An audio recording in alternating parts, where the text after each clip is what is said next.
hit the button. There, we're here. We're here. Oh, yeah, Jilly's not here. Listen, we forced her out. I know. It was a bloodless coup. I'm already terrified. Saying that. Me too. No, she's back. away. She's busy. She's tied up. So yeah. She's making we're the running world the a show better today. place. We're in charge. Yeah, she's doing that. Right. Anyway, let's just crack on.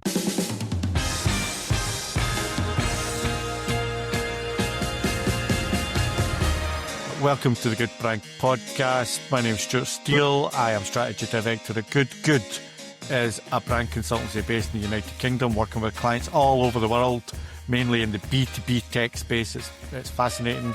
It's really good fun. And I'm joined today by Chris Lumsden. Hello there. Hi. I'm always very impressed. Your intros are much more concise and coherent when there's not the three of us and there's less messing around. I know, mucking at it, just straight in it, you know. Straight here for a good time, not a long time. Yeah, so who have we got today? Well, we've got an interview with Catherine Connolly. We're having a chat with Catherine, and Catherine's a client who's been with us for a long time. She'll introduce herself a little bit later, but we just thought she would be interesting to have a chat with because she's at she's reached the top. She's talking to us from the elevated position of executive chair. Can you imagine? It's high. It's a high spot. She's climbed the top. She's climbed to the top, and there was a chair with the word. Yeah, there was a chair. But it's going to be a fascinating chat. Yeah, and she's come from the marketing space and now is kind of running a number of organisations. It's great, and we just felt that sometimes the sense is that brand isn't taken seriously by people at the top, and with Catherine, that's absolutely not the case. It's very much at the heart of what she brings to a business. Yeah, and her perspective, because joking apart, she is a very smart lady, and she is in a very, interesting position where she can look back and look down and review what's changed and what works and what doesn't in the boardroom. Interesting stuff. Yep. So enough about us. Let's get Catherine to introduce herself. So I'm Catherine Connolly, and I am currently the executive chair of an organisation called Primelight Group, which is a business that focuses on selling components and retrofittable lighting controls into the commercial sector mainly. Previous to that, I started my career really in B2B marketing through Honeywell, which under the MK Electric brand. I moved on to Schneider. I'm working with the residential temperature controls business called Drayton in Everleigh. And for the past 7 years, I've been the CEO of a lighting and wiring accessories company called ML Accessories, which goes to market under the Knightsbridge brand. Yeah. What a great background. What a great tailor-made, perfect fit. We've never had an executive chair on the pod before. So welcome and congratulations in your new role. Thank you. I don't actually have an executive chair, but apparently I am one. It sounds fantastic. It's great, Catherine. Thank you for coming on. It's been, we've been wanting to chat to you for a while because you have got such a history and we've worked with you on various stages in that. And I think the first, before we get into all the detail, the first scene-setting question I wanted to ask you was, you're just in the door at Primelight, you're finding your feet, and, you've got 1,000,001 things to think about. Where's brand in that, and what's your hot take on how, what role it's going to play for you? I think brand is really important. It is one of the first things to consider even before you step in the door. So even when you're interviewing for the job and thinking about what your career progression is and is this the right opportunity for you, I think brand plays a significant part in the decision-making process, really. And that may be in terms of understanding exactly what it is now, or in my case, I would say for my new company, what it could potentially be. Right. So I think it's pretty fundamental to making that decision. Might not be for other people, but certainly is for me. Certainly coming from a marketing background, I would consider that. That's what I was going to say. Do you think that's because you've got that in your blood anyway, and you've brought that perspective? Yeah, and I think to me, the brand is the soul of the organisation. And, sometimes in B2C, it's already well established. In large corporates, it's already well established. In this role and my previous role, it was kind of established, but I don't think yet defined. And I think that definition goes through all your customers, and it also goes through everyone that works in the company as well. Okay.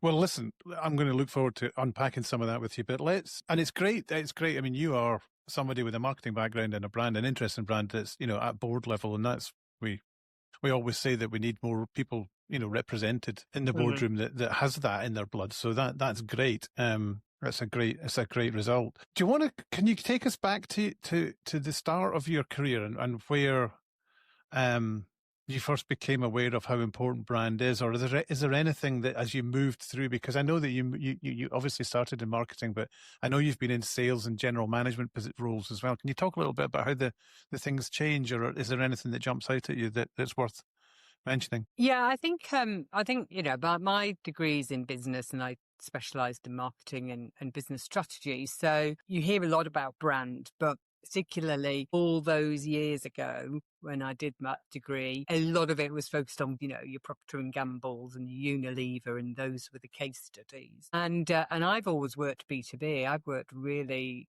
quite filthy trades, as it were. I mean, I've been using rivets and fasteners, tapes and stuff. But I think, what I learned moving into marketing, particularly at Honeywell and MK was the first name that I'd kind of heard of. And that's because they put the logo indent in the sockets and light switches. So there was some touch point, although it wasn't very strong. But when I got into the organization and working through my marketing career, you realize how important the customer is in helping you define the brand, because you can't really, they have a perception already, and to change that perception is very difficult, and it's got to be very consistent. So, if you want to find out what your brand is in a B2B business, you need to go and talk to your customers about it, especially in electrical, where apprentices are trained on certain products, and so they live with that for the rest of their career. And it's very difficult to change people off that, and they have this perception to shift, and that works both ways. If you're doing an appalling job, they'll still think you're great. If you're doing a great job but they think you're appalling, then you're still going to be appalling. That's quite interesting, the fact that, if they're trained in a certain way or to use certain tools or products, it's a very deep groove that takes quite a lot to shift them out of. Yeah. Stuart, you talk about that when you talk to sales teams and stuff, don't you, about how important that knowledge and understanding is? It's just comfort, just because if you know how to work it, these people in those dirty trades, which I like, I'm going to use that a lot, is that they're quite conservative, so they don't want to change. So if you can help them do a good job, they're delighted. And so if you can help them with anything training, because that's really how Honeywell built a big moat around their business, was through the training. So yeah, it's a really important part of their brand. I also think there's, in B2B, you're not necessarily going for exactly the same customer all the time. You might be going for a number of different customers. So you might be talking to someone who installs the product. You might be talking to someone who stocks the product. You might be talking to someone who specifies the product, who designs the product in. And each of those elements has a view on your brand is, and that view might have the same strings going through it, but maybe slightly different depending on what their touch point is with you. And so as you moved from, that kind of experience you gathered in marketing and more into general management and leadership roles, do you think, how did the knowledge or the understanding of brand change with your peers in that space, in those spaces, or did it? I think, in marketing, you're sort of carrying that flag. And I think there is a certain amount of skepticism as to how important it is. And it's just, can sometimes be, well, it's just a marketing thing, but actually brand is an asset, it's on the balance sheet as an asset. And I think as you go through your career, then I started to think about ways that I could tangibly measure that brand. So I wasn't just talking about it and what our customers thought. I was giving people evidence. I was giving people data. And I think that's certainly something that I developed, and I certainly recognized as I went through my career that that it's important. And I guess, B2C are probably doing that all the time, but in B2B, you have really easy access to your customers. So, you can find that information out.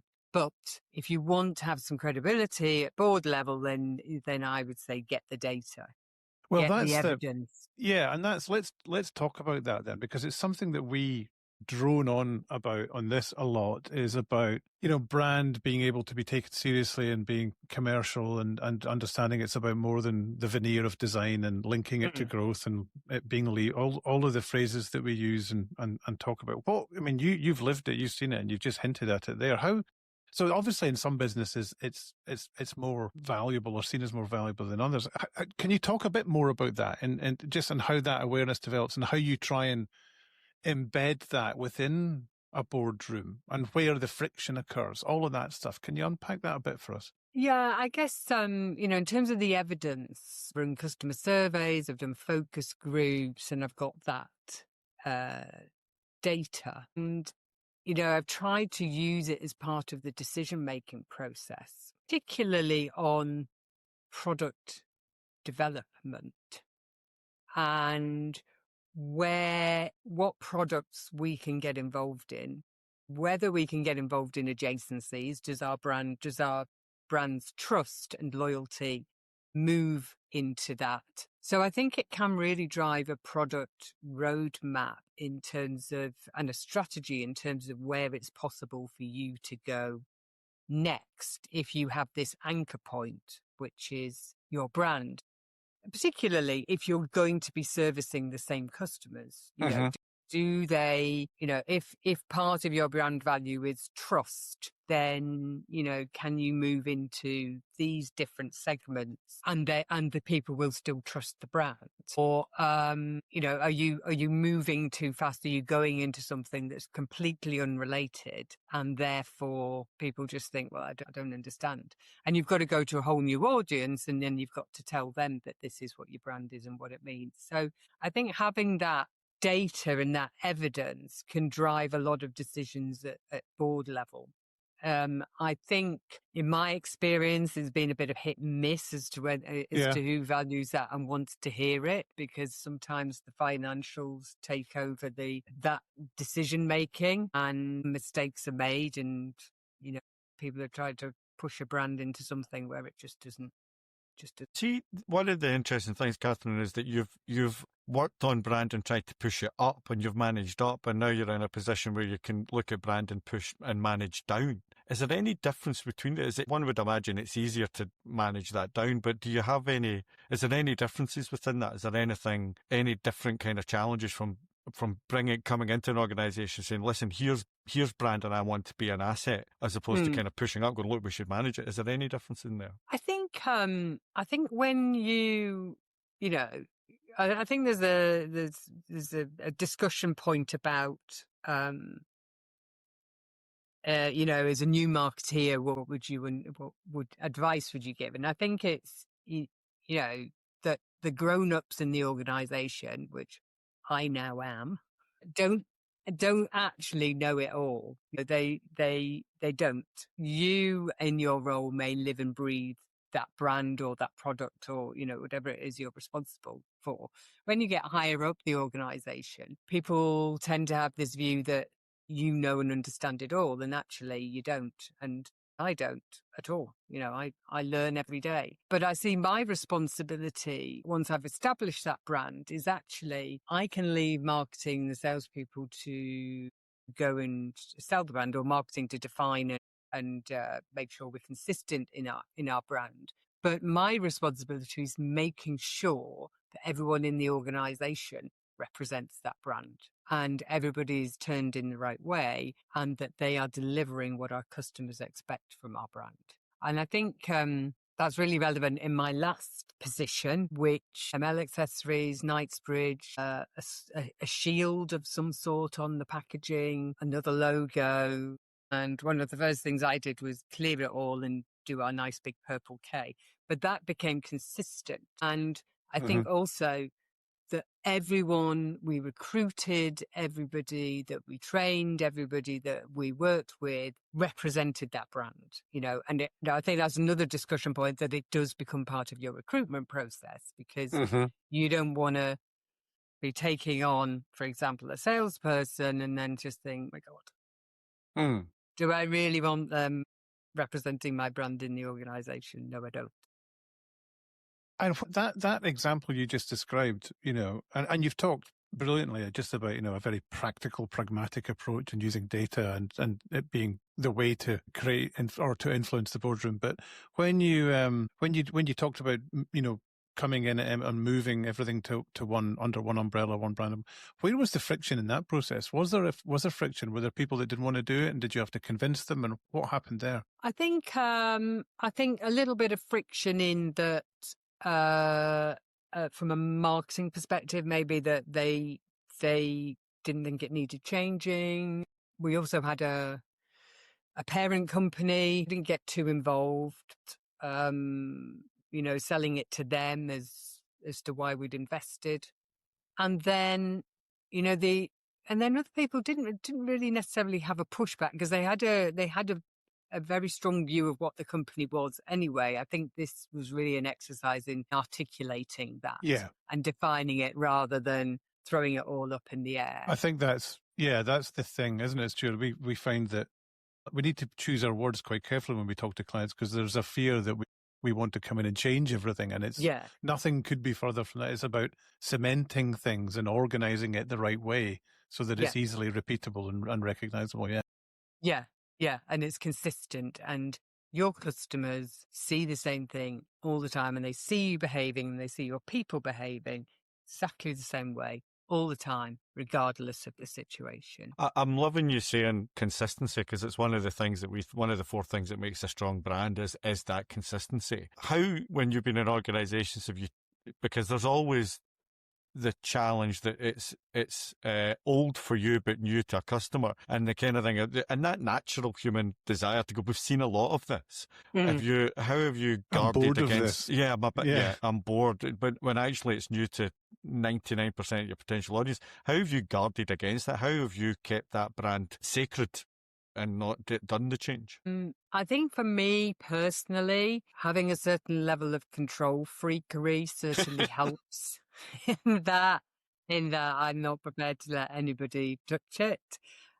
So I think that helps. But I also think that when the organisation sees consistency, I mean, we did have people coming in and going, oh, we should be doing this, should be doing that, should be doing the other. But the gatekeeper, I saw myself as the gatekeeper, and the marketing team as the gatekeeper, and the gates came down, and the answer is no.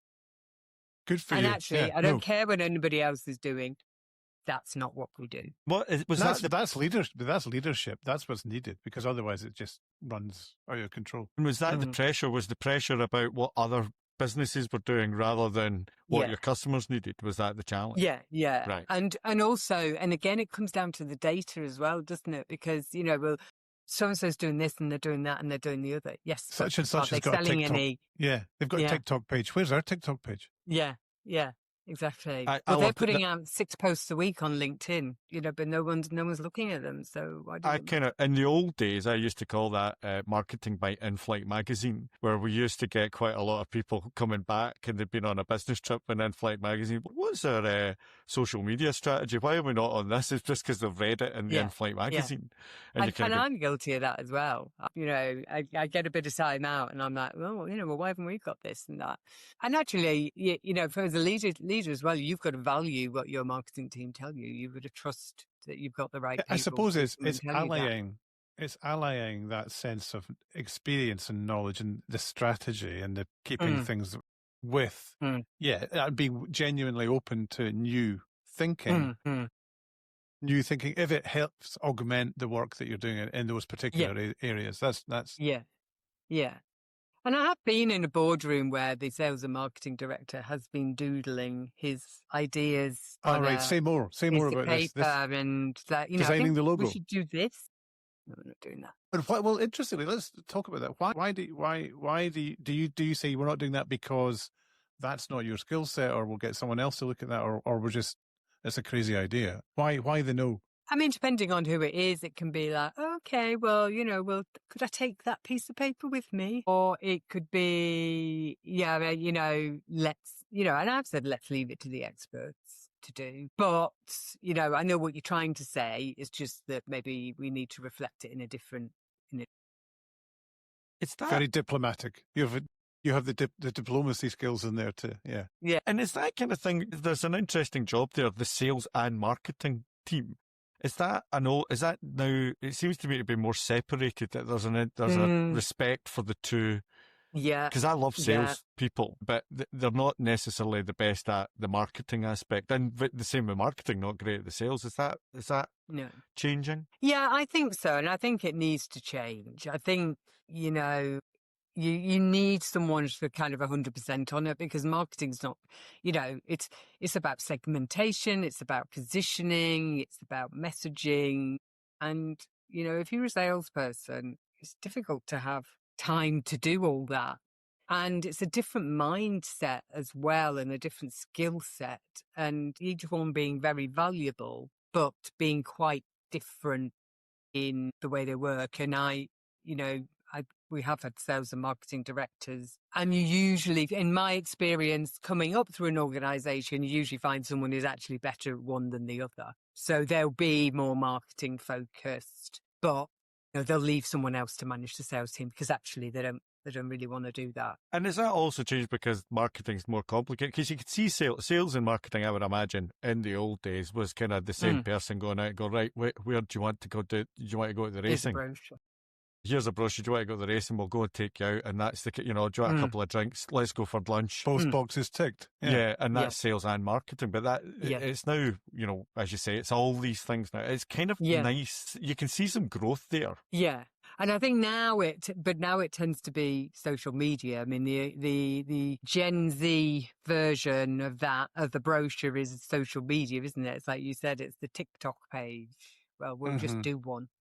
Instagram. But, without thinking, actually, I need some very consistent content that I need to plan for the next 6 months and have it lined up to release, so that I understand who is coming onto my LinkedIn, who is coming onto my Instagram, who is coming onto this, and make sure the message, which will essentially be the same, but, might be phrased differently. Language might change slightly depending on who you're talking to. Keywords that you need to mention. Can I ask, you've worked in that kind of B2B sort of lighting or tech stuff, industrial tech sector for a long time. Is there an awareness or a sense that, brand is an insurance against some of the copycat cheaper stuff that comes from other parts of the world?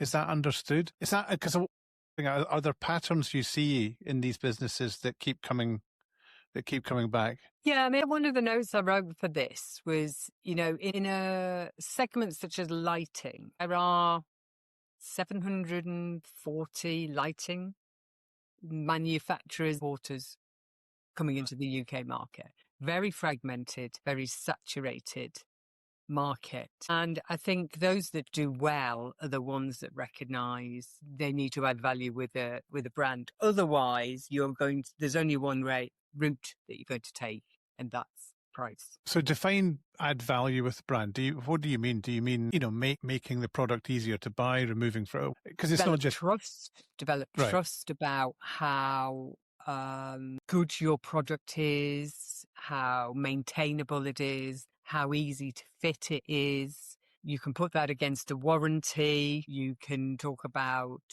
accessibility. Where can I get this from? The language you use to talk to contractors about things that are important to them, which is putting the product in, not having to be called back, which is a quick fit, not having to fiddle around and stuff wires. Yeah, so it's defining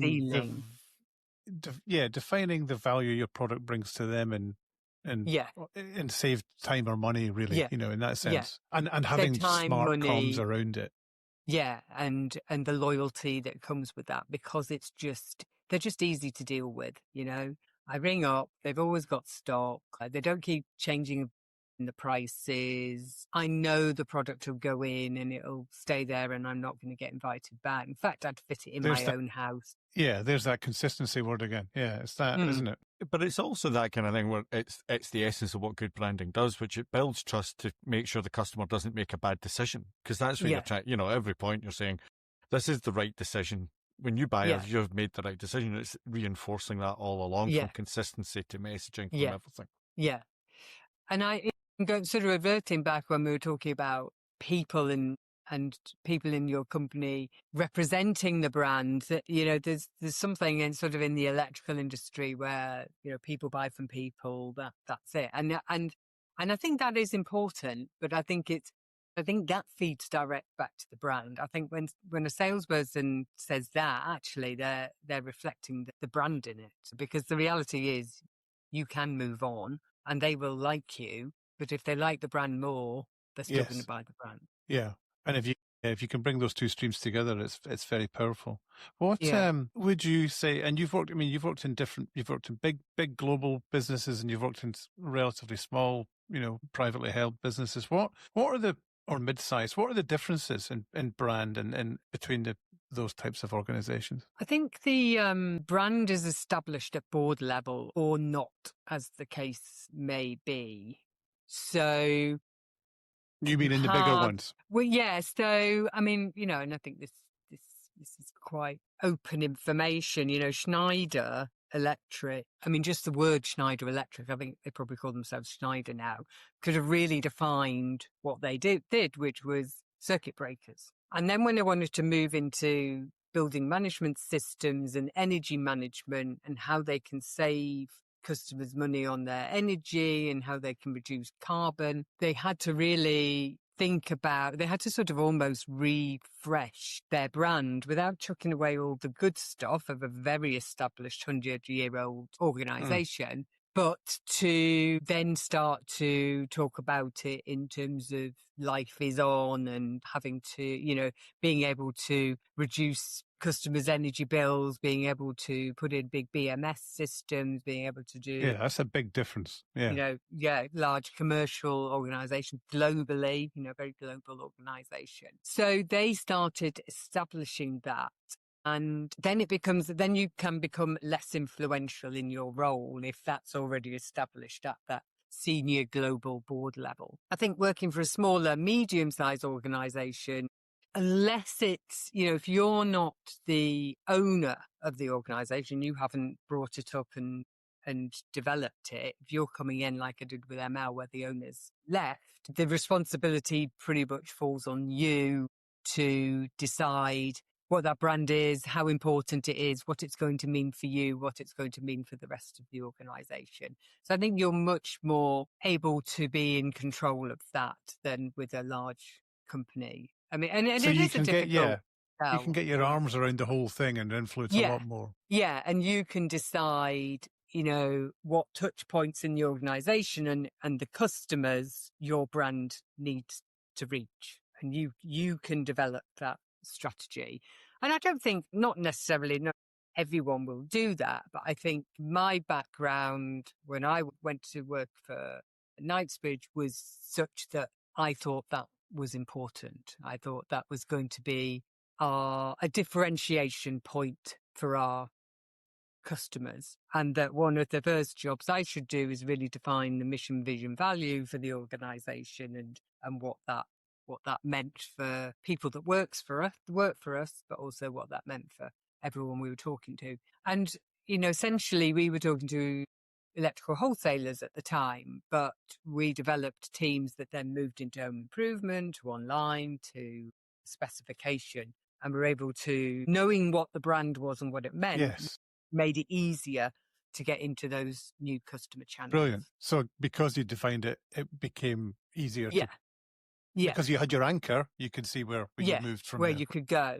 And that, and that applies not just channels as well. I mean, Ireland, not so different, but we moved into there. But for the past year, we'd moved into the Middle East as well. And so you're then transferring it to slightly different cultures, slightly different customer groups, slightly different ways of choosing. That's important, because if you don't have it nailed down centrally, or, then you run the risk of people creating their own definitions in different markets. And we've seen that, where, the brand is effectively means different things in different places, which is a problem. Yeah. And also, kind of like, well, we don't like purple, so could you make it blue? Yeah. Okay, then that's absolutely fine. You just, Yeah. if you've got that, like you say, if you've got that anchor, then you can be quite clear on what can and cannot be changed.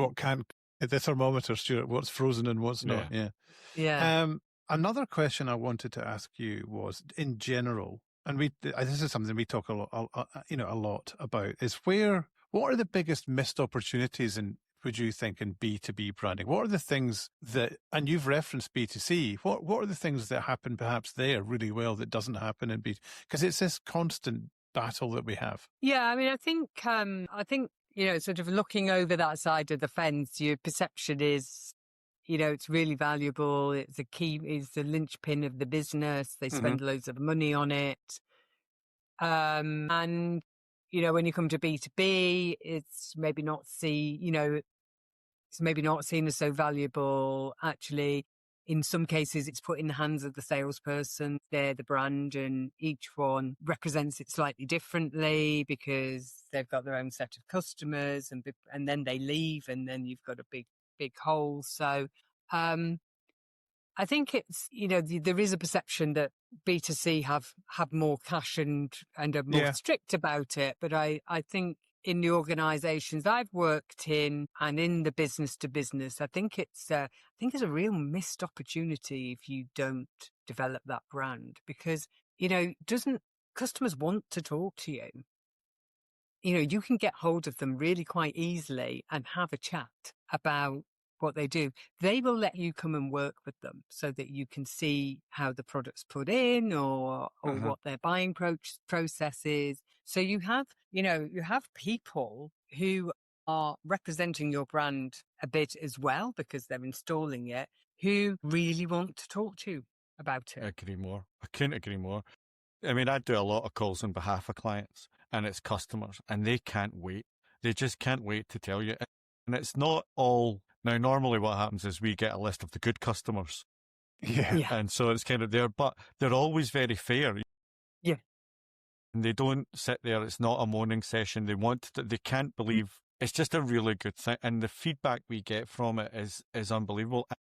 Clients we've got a couple of clients who are always very nervous about it because they think that it's an opportunity to have a moan, but actually it's usually to reinforce what's right. Well, and isn't that interesting? Because from a marketing point of view, that's you get a positive halo from that. Your customers then think more of you for thinking about talking to them about how they can be better. It's a win-win. Yeah. So you're basically saying that if the biggest miss is brand itself, if it's a huge missed opportunity.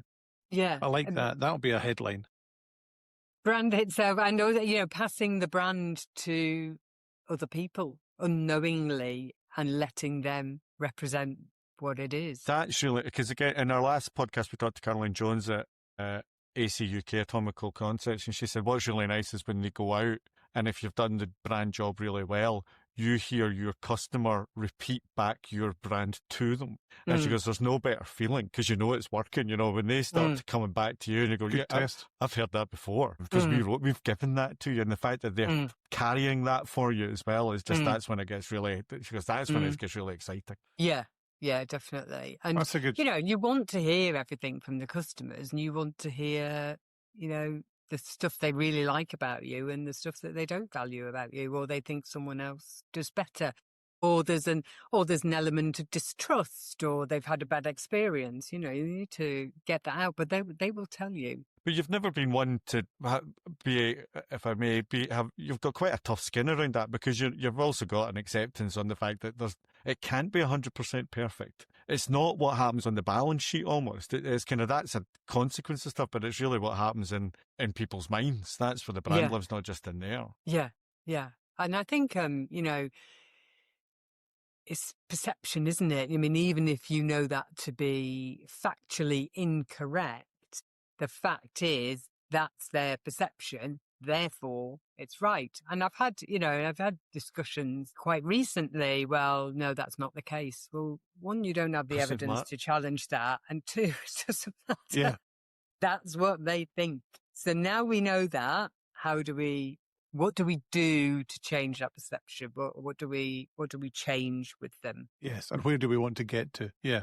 So, thinking of just looking ahead, Catherine, then, how do you see the role of branding evolving in B2B in the next, what's going to change in the next 5 years? What's big? And this may be specifically within your sector. What do you think is going to happen? I think the awareness of brand and the investment in it is becoming more apparent. In B2B. And I think part of that is because there are so many different ways now to talk to your customer. Before, when I was born, it was a brochure and a man with a beard, no disrespect, into a contractors or wholesalers, and that's what it is. And I think now, and also with financial restraints as well, there are, the digital ages that you can get out and talk to your customers straight away.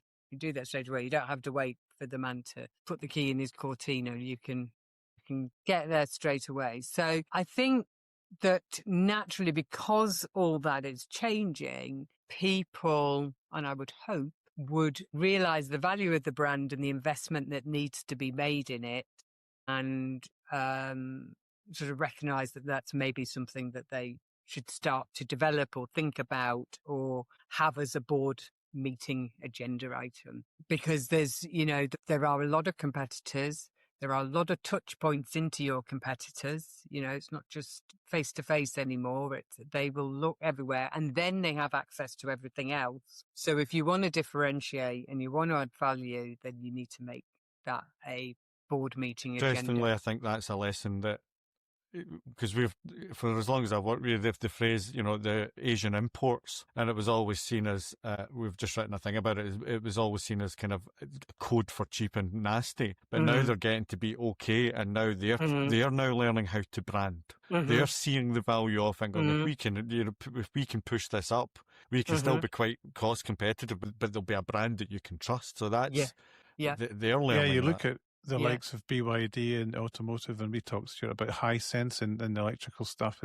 These brands, these brands are coming, and they're good. The quality of the products, good. Yeah. Well, does the UK, Europe have a big manufacturing footprint anymore? No, it doesn't. Yeah. And that's the other thing, they've learned how they've taken from us how to manufacture really well. So that's it's all quite it's a exciting stroke scary time. So brand is the kind of motor you want to try and build. Yeah, that's your key differentiator, and if it's not on your agenda, then I think there will be a problem in a few years' time. In my view. Well said. But is there a role that shaped your views most on the power of brand within your career? I think on different levels, every role that I've taken from MK has shaped my view on brand, because MK, very established brand, but equally with that comes, at the beginning was, not very stylish, not very up to date, very inflexible, take it or leave it, but does it work? Yes. Would you do it? Yes. But what we're talking about previously, lots of people coming around the outside and starting to eat away at it. And so that, my time there made me understand that we could change that slightly. We should work on what perception our customers had. We should keep the big red logo, because that's what people really understood, and that's what ran through them. But equally, you can make the changes to it to soften yourself and become more flexible, become more adaptable. But equally, the core of safety, reliability still ran through it. And so I think that's the first time that I've really been able to work with the brand and to see how you can evolve it. Turn again, quite similar brand, very nice, but it's not Honeywell, and it's a bit old fashioned, really, isn't it? And I think again, we had loads of installers who were very willing to talk to us about it. And I think moving to wireless actually allowed us to flex the brand a bit. It gave us a reason to, because you had new people coming into the market like Nest and Hive. So from a functional perspective, you had to develop a wireless thermostat. But actually, we took the brand with us as well, and hopefully changed a few perceptions along the way that, we weren't just kicking out TRVs that were really great, but we didn't really have much in our bag apart from that. And then working with Knightsbridge, I think that's the first time where I felt 100% ownership of the brand. And although we had lots of disparate feelings about the organisation, that's the first role where I've been able to actually pull it together, to actually own it and to work through how we communicate to our different customers without alienating our core, but doing it in a very consistent way. And I think, that big purple K just inspired to be able to do that, because there was nothing dangerous about it. It was a different, from a factual point of view, it was a different colour from everybody else. It was welcoming. It was quite graphically it was a bit impactful. Fun. Yeah. It could be adapted. We could turn it blue for the NHS. We could pride it. And that all gave people a perception about who we were and what we did and how trustworthy we were to deal with. So I think that's full ownership. And in this new organisation as well, that we're starting from the beginning. It's happening. That's great. Very thoughtful answer. I like that from through different roles, different scales of organisation, and different. Your opportunity was either was broader and more holistic as you progressed. It was also recognised as well. Brand was recognised at every. Great. Stuart? Nope, I'm done. Well, what do you think about that? That was good. Brilliant. Yeah. Very good. Yeah. I love Catherine's always great value. Yes, she is. And I think, what I like about these conversations is we never really sit down and talk about brand. We know it's important by Catherine's actions. She's always been very positive on brand, but to actually sit and talk to her, spend, letting us indulge herself for 45 minutes around what she wants to, about brand. She's got a very interesting point of view just about, it's definitely a North Star for her for the business. So I thought that was quite, you kind of got it, but it was just nice to hear her talking about it. And I like the way she doesn't overcomplicate things as well, but she's very clear about, this is my domain, this is my area of expertise, it's not yours. And she doesn't let people pull the wool over her eyes that way. And I think that it needs someone like that, someone that's strong and has the domain expertise and clearly communicates that to others. Yeah, but also, as she said, she doesn't know everything. That's what's kind of good about her. She does work in a little bit of grey. She knows what she knows, but she also is up for knowing what she doesn't know. And so, she's great. And I think she's got a great sort of self-deprecating, calm demeanour, which is, and funny, very funny, very dry. Yeah. So, great. It's a great chat. Enjoyed and if you're seeing it on YouTube, she's got great wallpaper as well. So you can, Perfect. You can watch that there. Great. Very good. All right. Thanks, everyone. Bye. Bye-bye.